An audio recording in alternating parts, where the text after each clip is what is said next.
अलबेले किस्सों की दास्तां के सिलसिले शुरू हुए, बनके कहानियां कहानियां।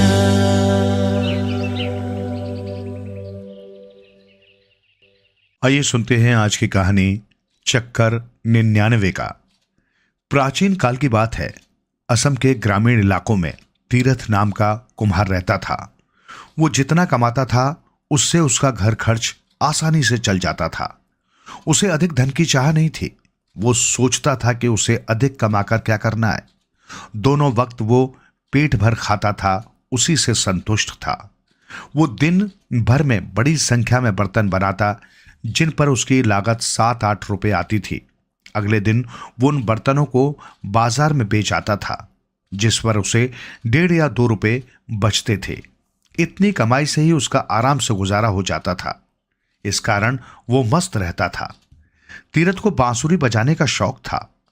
रोज शाम को वो अपनी बांसुरी लेकर बैठ जाता और घंटों उसे बजाता रहता। इसी तरह दिन बीतते जा रहे थे। एक दिन आया कि उसका विवाह भी हो गया। उसकी पत्नी का नाम कल्याणी था। कल्याणी एक अत्यंत सुघड़ और सुशील लड़की थी। वो पति के साथ उसके काम में हाथ बटाने लगी। वो घर का काम भी खूब मन लगाकर करती थी। अब तीरथ की कमाई पहले से ज्यादा हो गई। इस वजह से उसे अब भी किसी तरह की परेशानी का सामना नहीं करना पड़ रहा था। 2 लोगों का खर्च उसकी कमाई में आसानी से चल जाता था। तीरथ और कल्याणी के पड़ोसी उन्हें खुश और मस्त देखकर जलते रहते। दोनों दिन भर काम करते। तीरथ पहले की तरह शाम को बांसुरी बजाता और तब कल्याणी घर के भीतर बैठी कुछ गाती गुनगुनाती रहती थी। एक दिन कल्याणी तीरथ से बोली कि तुम जितना भी कमाते हो वो रोज खर्च हो जाता है। हमें अपनी कमाई से कुछ न कुछ बचाना अवश्य चाहिए। ये सुन तीरथ बोला, हमें ज्यादा कमाकर क्या करना है? ईश्वर ने हमें इतना कुछ दिया है, मैं इसी से संतुष्ट हूं। चाहे छोटा ही सही, हमारा अपना घर है। दोनों वक्त हम पेट भर खाते हैं और हमें क्या चाहिए? इस पर कल्याणी बोली, मैं जानती हूं कि ईश्वर का दिया हमारे पास सब कुछ है और मैं इसमें खूब खुश भी हूं, परंतु आड़े वक्त के लिए भी हमें कुछ न कुछ बचाकर रखना चाहिए। तीरथ को कल्याणी की बात ठीक लगी और दोनों पहले से अधिक मेहनत करने लगे। कल्याणी सुबह 4 बजे उठकर काम में जुट जाती। तीरथ भी रात देर तक काम करता रहता, लेकिन फिर भी दोनों अधिक बचत न कर पाते। अतः दोनों ने फैसला किया कि इस तरह अपना सुख चैन खोना उचित नहीं है और वो पहले की तरह मस्त रहने लगे। एक दिन तीरथ बर्तन बेचकर बाजार से घर लौट रहा था। शाम ढल चुकी थी। वो थके पैरों खेतों से गुजर रहा था कि अचानक उसकी निगाह एक लाल मखमली थैली पर गई। उसने उसे उठाकर देखा तो उसके आश्चर्य का ठिकाना न रहा। थैली में चांदी के सिक्के भरे थे। तीरथ ने सोचा कि यह थैली जरूर किसी राहगीर की है जो गिर गई है। जिसकी थैली है उसी को दे देनी चाहिए। उसने चारों तरफ निगाह दौड़ाई, दूर दूर तक कोई नहीं दिखाई दिया। उसने ईश्वर का दिया उपहार समझकर उस थैली को उठा लिया और घर ले आया। घर आकर तीरथ ने सारा किस्सा कल्याणी को कह सुनाया। कल्याणी ने ईश्वर को धन्यवाद दिया। तीरथ बोला, तुम कहती हो ना कि हमें आड़े समय के लिए कुछ बचाकर रखना चाहिए, इसलिए ईश्वर ने ऐसे आड़े समय के लिए हमें ये उपहार दिया है। ऐसा ही लगता है, कल्याणी बोली। हमें गिनकर देखना चाहिए कि ये चांदी के रुपए कितने हैं। दोनों बैठकर रुपए गिनने लगे। पूरे 99 रुपए थे। दोनों खुश होकर विचार विमर्श करने लगे। कल्याणी बोली, इन्हें हमें आड़े समय के लिए उठाकर रख देना चाहिए, फिर कल को हमारा परिवार बढ़ेगा तो खर्च भी बढ़ेंगे। तीरथ बोला, पर 99 की गिनती गलत है। हमें 100 सिक्के पूरे करने होंगे, फिर हम इन्हें बचाकर रखेंगे। कल्याणी ने अपनी सहमति जताई। दोनों जानते थे कि चांदी के 99 सिक्कों को 100 बनाना बहुत कठिन काम है, परंतु फिर भी दोनों ने दृढ़ निश्चय किया कि इसे पूरा करके ही रहेंगे। अब तीरथ और कल्याणी ने दुगनी चौगनी मेहनत से काम करना शुरू कर दिया। तीरथ भी बर्तन बेचने सुबह ही निकल जाता, फिर देर रात तक घर लौटता। इस तरह दोनों थककर चूर हो जाते थे। अब तीरथ थका होने के कारण बांसुरी नहीं बजाता था, न ही कल्याणी खुशी के गीत गुनगुनाती थी। उसे गुनगुनाने की फुर्सत ही नहीं मिलती थी। वो ना ही अड़ोस पड़ोस या मोहल्ले में कहीं जा पाती थी। दिन रात एक करके दोनों एक एक पैसा जोड़ रहे थे। इसके लिए उन्होंने 2 वक्त के स्थान पर 1 वक्त भोजन करना शुरू कर दिया, लेकिन चांदी के 100 सिक्के पूरे नहीं हो रहे थे। यूं ही 3 महीने बीत गए। तीरथ के पड़ोसी खुसुर फुसुर करने लगे कि इनके यहाँ जरूर कोई परेशानी है, जिसकी वजह से ये दिन रात काम करते हैं और थके थके से भी रहते हैं। किसी तरह 6 महीने बीतने पर उन्होंने 100 सिक्के पूरे कर लिए। अब तक तीरथ और कल्याणी को पैसे जोड़ने का लालच पड़ चुका था। दोनों सोचने लगे कि 100 से क्या भला होगा, हमें 100 और जोड़ने चाहिए। अगर 100 सिक्के और जुड़ गए तो हम कोई व्यापार शुरू कर देंगे और फिर हमारे दिन सुख से बीतेंगे। उन्होंने आगे भी इसी तरह मेहनत जारी रखी। इधर पड़ोसियों की बेचैनी बढ़ती जा रही थी। एक दिन पड़ोस की रम्मो ने फैसला किया कि वो कल्याणी की परेशानी का कारण जानकर ही रहेगी। वो दोपहर को कल्याणी के घर जा पहुंची। कल्याणी बर्तन बनाने में व्यस्त थी। रम्मो ने इधर उधर की बातें करने के पश्चात कल्याणी से पूछ ही लिया, बहन, पहले जो तुम रोज शाम को मधुर गीत गुनगुनाती थी, आजकल तुम्हारा गीत सुनाई नहीं देता। कल्याणी ने यूं ही कहकर बात टालने की कोशिश की और अपने काम में लगी रही, परंतु रम्बो कब मानने वाली थी। वो बात को घुमाकर बोली, आजकल बहुत थक जाती हो ना, कहो तो मैं तुम्हारी मदद कर दूं। कल्याणी थकी तो थी, प्यार भरे शब्द सुनकर पिघल गई और बोली, हाँ बहन, मैं सचमुच बहुत थक जाती हूं, पर क्या करूं, हम बड़ी मुश्किल से 100 सिक्के पूरे कर पाए हैं। क्या मतलब? रम्मो बोली तो कल्याणी ने पूरा किस्सा कह सुनाया। रम्मो बोली, बहन, तुम दोनों तो गजब के चक्कर में पड़ गए हो। तुम्हें इस चक्कर में पड़ना ही नहीं चाहिए था। ये चक्कर आदमी को कहीं का नहीं छोड़ता। कल्याणी ने आश्चर्य व्यक्त करते हुए कहा, तुम किस चक्कर की बात कर रही हो? मैं कुछ समझी नहीं। अरे बहन, 99 का चक्कर, रम्मो का जवाब था। कल्याणी आश्चर्य से उसका मुंह देखती रह गई। आइए सुनते हैं आज की कहानी कुंवर। आसाम में किसी समय में एक राजा रहा करता था। उसकी एक राजकुमारी थी जो अत्यंत सुंदर थी और राजा अपनी पुत्री से अत्यधिक प्रेम करता था। उसने अपने सेवकों को आदेश दे रखा था कि राजकुमारी को प्रतिदिन फूलों से तौला जाए। इस काम के लिए मालिन फूल लाया करती थी। वो महल के बाग से रोज तरह तरह के फूल चुन चुनकर लाया करती थी। मालिन इस बात से बहुत खुश थी कि उसे राजकुमारी के लिए फूल लाने का मौका मिल रहा है। राजमहल के बगीचे में एक सुंदर तालाब था। तालाब में रंग बिरंगी मछलियां थी। एक दिन मालिन जब अपने पति माली के साथ तालाब पर गई तो उसमें सालुक के फूल उगे थे। ये फूल बड़े बड़े सफेद, गुलाबी और पीले रंग के थे। सालुक का फूल कमल के फूल की ही प्रजाति है, जिसमें खुशबू नहीं होती और उसकी सब्जी बनती है। उन फूलों में एक बहुत ही बड़ा फूल भी था, जिसकी सुंदरता से मालिन अभिभूत हो गई और उसने सोचा कि इस फूल को तोड़ लिया जाए तो इसकी बहुत ही स्वादिष्ट सब्जी बन सकती है। उसने उस फूल को तोड़ लिया।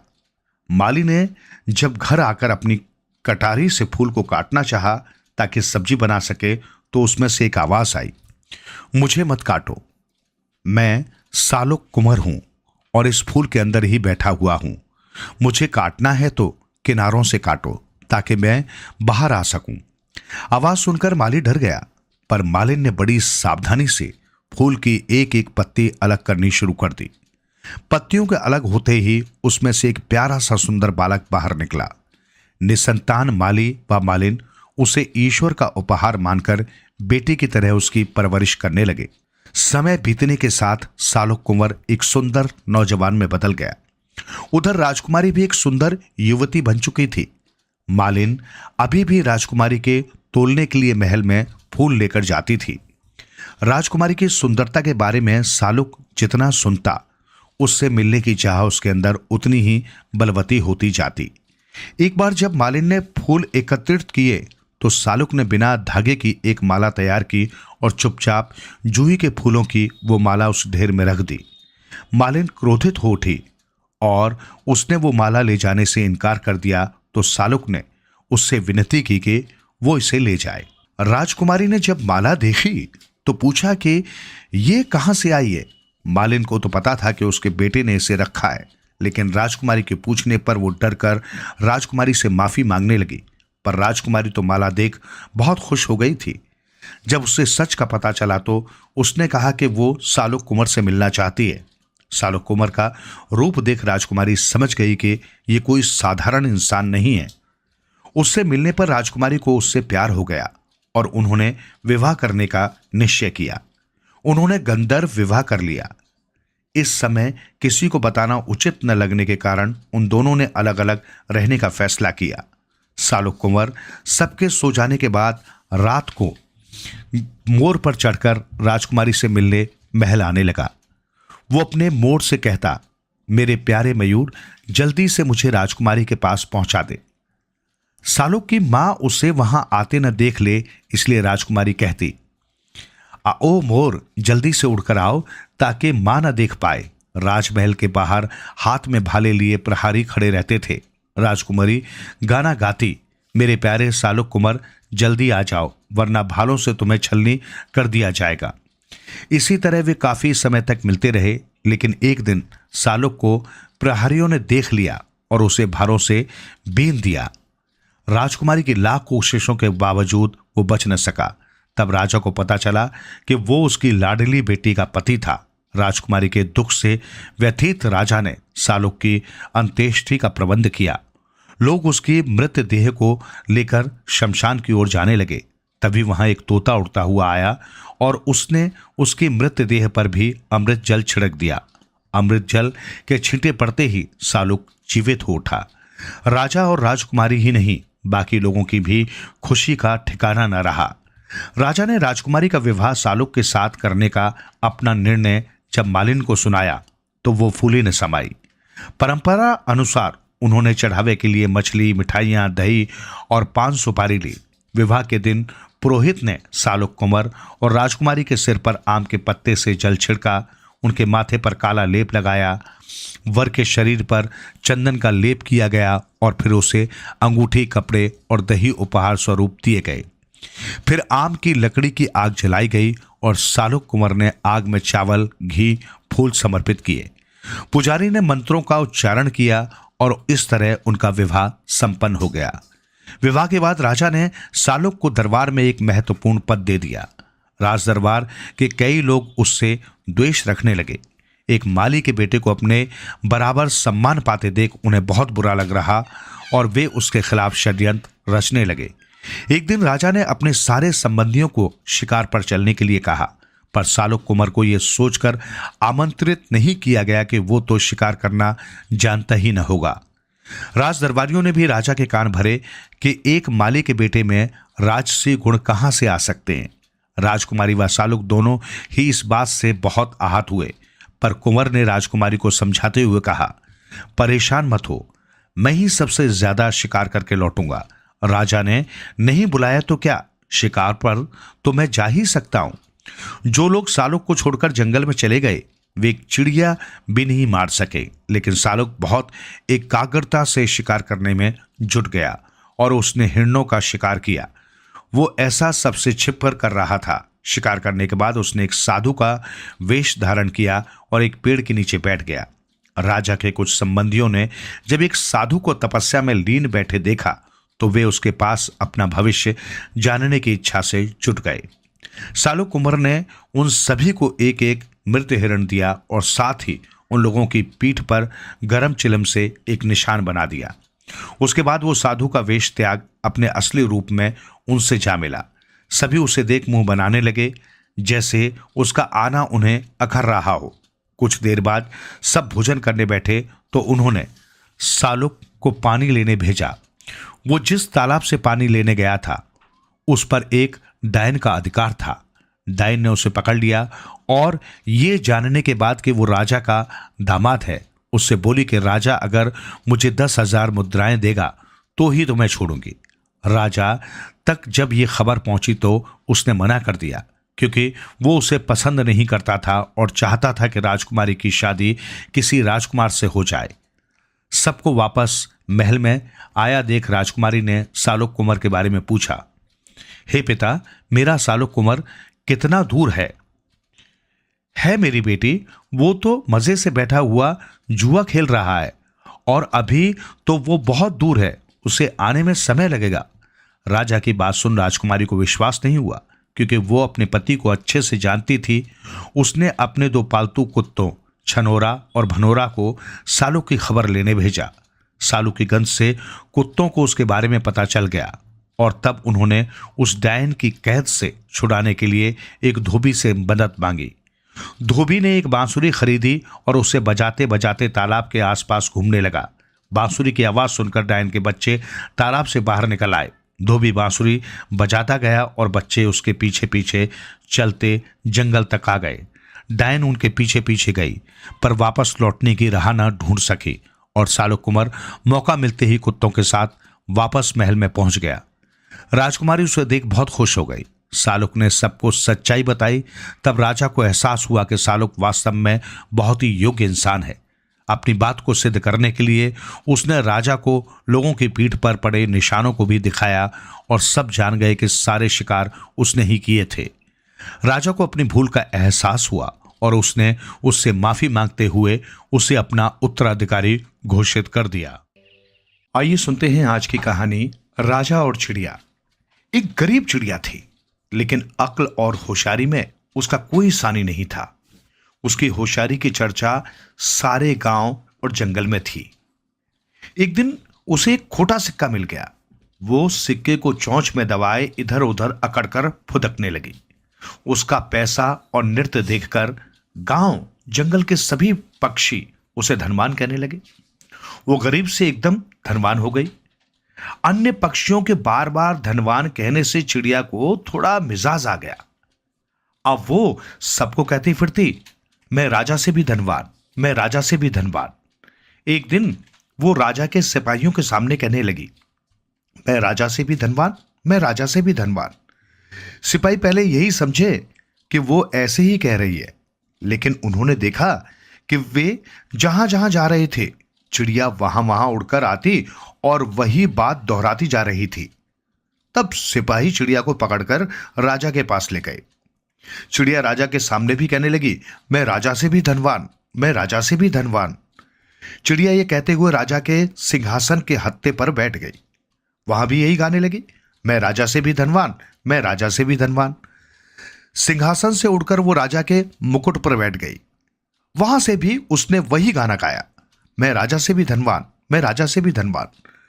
राजा चिड़िया की धृष्टता से आग बबूला हो गया। उसने मंत्री को आदेश दिया, चिड़िया से सिक्का छीन लो। मंत्री ने सिपाही को कहा, चिड़िया से सिक्का छीन लो, वो राजा की बराबरी कर रही है। सिपाहियों ने चिड़िया का सिक्का छीन लिया। चिड़िया अब गाने लगी, राजा नंगा भूखा है, राजा ने मेरा सिक्का छीना, राजा नंगा भूखा है। यहां वहां फुदक फुदक कर वह यही गाना गाने लगी। राजा ने सोचा ये अच्छी मुसीबत हो गई। राजा ने फिर मंत्री को आदेश दिया, जाओ उस चिड़िया को उसका सिक्का लौटा दो। मंत्री ने सिक्का लौटा दिया। चिड़िया कहने लगी, राजा मुझसे डर गया, राजा मुझसे डर गया। ये कहते हुए चिड़िया राज दरबार से निकल गई। राजा को चिड़िया की यह बात अच्छी नहीं लगी। उसने मंत्री को फिर सख्त आदेश दिया, जाओ चिड़िया को मेरे सामने प्रस्तुत करो, मैं उसे जीवित ही खाऊंगा। एक छोटी सी चिड़िया मुझे डरा गई है। मंत्री ने कहा, यह काम मेरे बाएं हाथ का है, चिड़िया को अभी हाजिर करता हूं, पर यदि वो पेट में भी नहीं मरी तो उसका क्या होगा? फिर तुम उसे तलवार से 2 टुकड़े कर देना। राजा ने कहा। जो आज्ञा कहकर मंत्री चिड़िया को पकड़ने चल पड़ा। थोड़ी देर में ही चिड़िया राजा के सामने थी। बेचारी मन ही मन डर रही थी, अब राजा क्या करेगा? राजा तो राजा ही ठहरा, वो चिड़िया को जीवित ही खा गया। चिड़िया भी आखिर चिड़िया ही थी, वो राजा के पेट में भी सीधे नहीं बैठी। वो वहां से भी बोलने लगी, राजा ने मुझे मंदिर में बिठा दिया, राजा ने मुझे मंदिर में बिठा दिया। राजा रात भर में परेशान हो गया। वो सोचने लगा, पेट में से चिड़िया जल्दी निकल जाए। सुबह वो हाजत के लिए जल्दी ही निकल पड़ा। उसने मंत्री को तलवार लेकर बुलाया। राजा ने कहा, चिड़िया पेट में भी नहीं मरी, वो वहां भी उत्पात मचा रही है। तुम यही तलवार लेकर खड़े रहो। जैसे ही चिड़िया पेट से बाहर आए तुम उस पर तलवार से वार कर देना। जो आज्ञा, कहकर मंत्री राजा के पीछे खड़ा हो गया।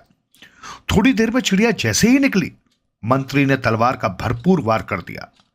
तलवार चिड़िया को तो नहीं लगी, पर राजा का एक कूल्हा कट गया। राजा दर्द के मारे बेहाल हो गया। उधर चिड़िया फुर्र से उड़कर सामने वृक्ष की टहनी पर बैठकर राजा को मुंह चिढ़ाने लगी।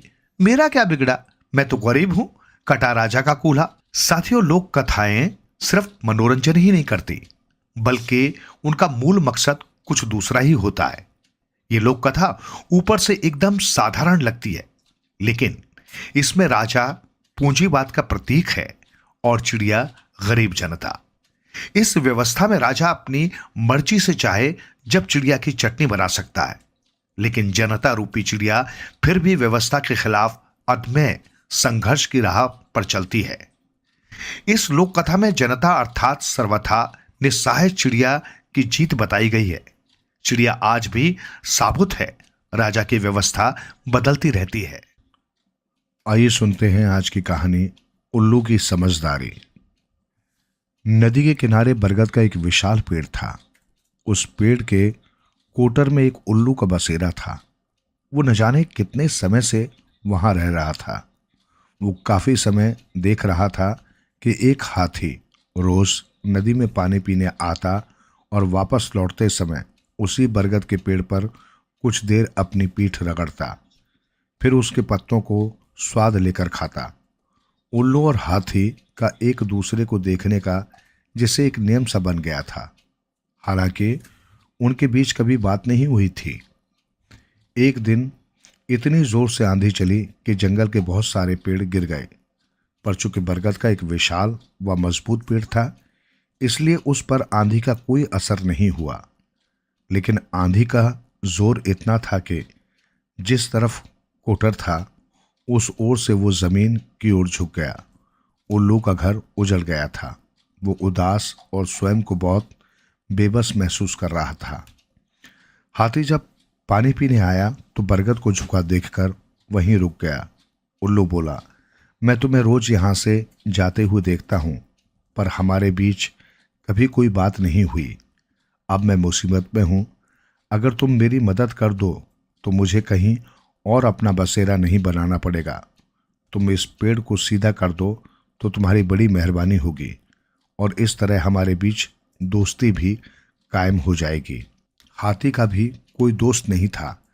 वैसे भी वो उल्लू की दयनीय अवस्था देखकर व्याकुल हो गया था।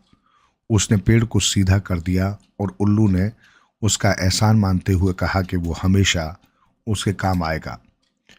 दोनों के बीच इस तरह गहरी दोस्ती हो गई। अब हाथी रोज आते जाते कुछ क्षण के लिए उससे बात अवश्य करता। एक बार देवी पार्वती के वाहन शेर को सपना आया कि वो जंगल में एक हाथी का सिर खा रहा है। शेर शिवजी के पास गया और उनसे इस सपने का अर्थ बताने की प्रार्थना की। शिवजी ने मुस्कुराते हुए कहा, इसमें ज्यादा सोचने की क्या बात है। सपने में जो देखा है उसे वास्तविकता में बदल लो। किसी जंगल में जाकर हाथी का सिर खाने का आनंद उठाओ। शेर ये सुन प्रसन्न हो गया। उसे तो जैसे मनचाही मुराद मिल गई थी। वो घूमता घामता उसी नदी के किनारे जा पहुंचा जहां हाथी पानी पीने आता था। हाथी को देख शेर बोला, कल मैंने सपने में देखा था कि मैं एक हाथी का सिर खा रहा हूं। मैंने जब भगवान शिव से इसका अर्थ पूछा तो उन्होंने कहा कि मुझे जाकर किसी हाथी का सिर खा लेना चाहिए।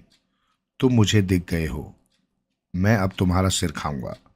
कोई काम करना बाकी हो तो मैं तुम्हें उसे पूरा करने की मोहलत दे सकता हूं। आखिर में इतना भी स्वार्थी नहीं हूं। हाथी शेर की बात सुनकर घबरा गया।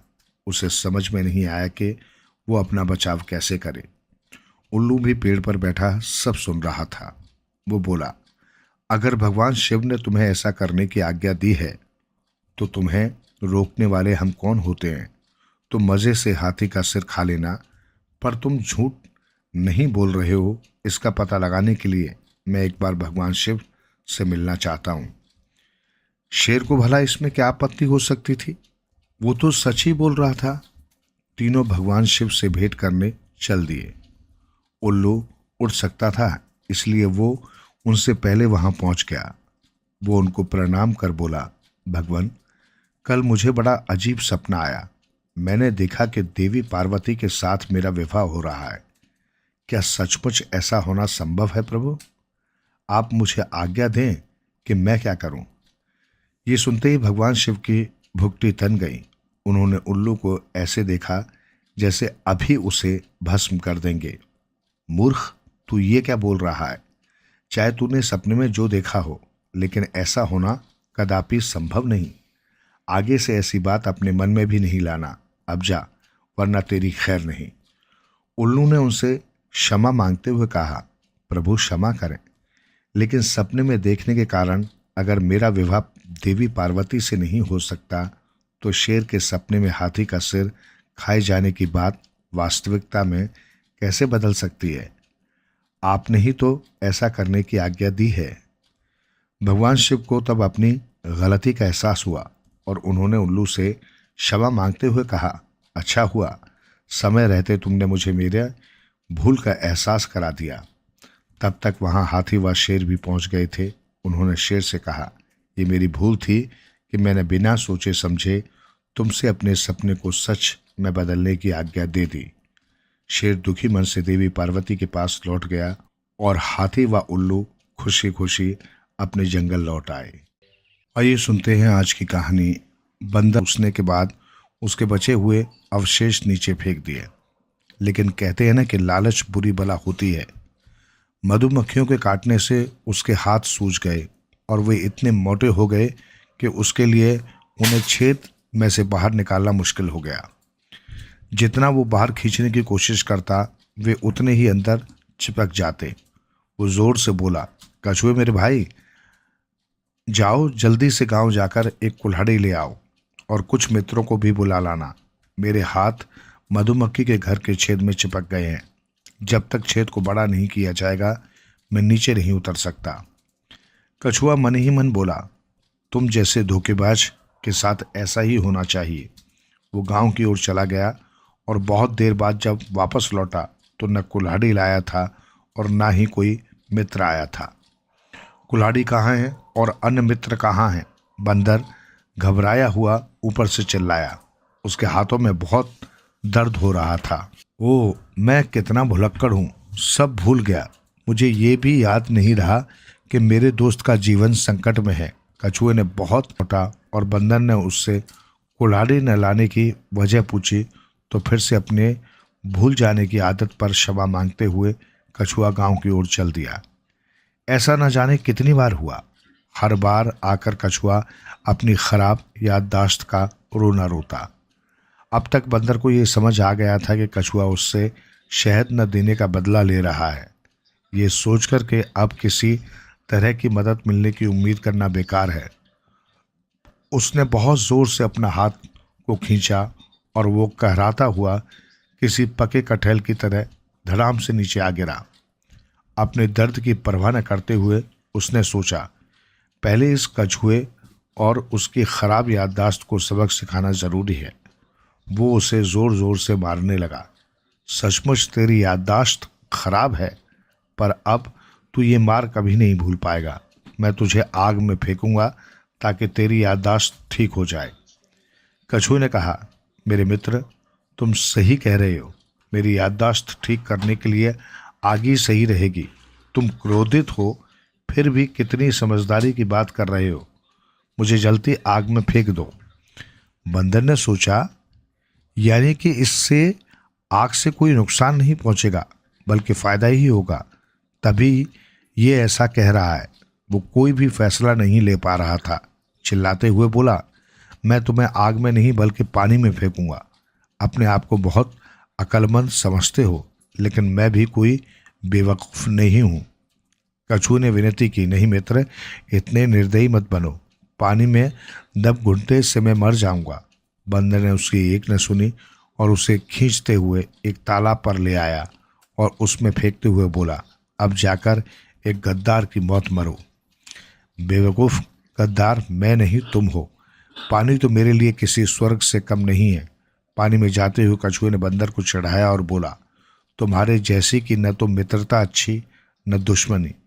मैं तो चला, पर अपना ध्यान रखना, कहीं मधुमक्खियाँ तुम्हें ढूंढती हुई यहाँ ना आ जाए। बेचारा बंदर मुंह लटकाए वहाँ खड़ा अपनी ही बेवकूफ़ी पर पछताता रहा।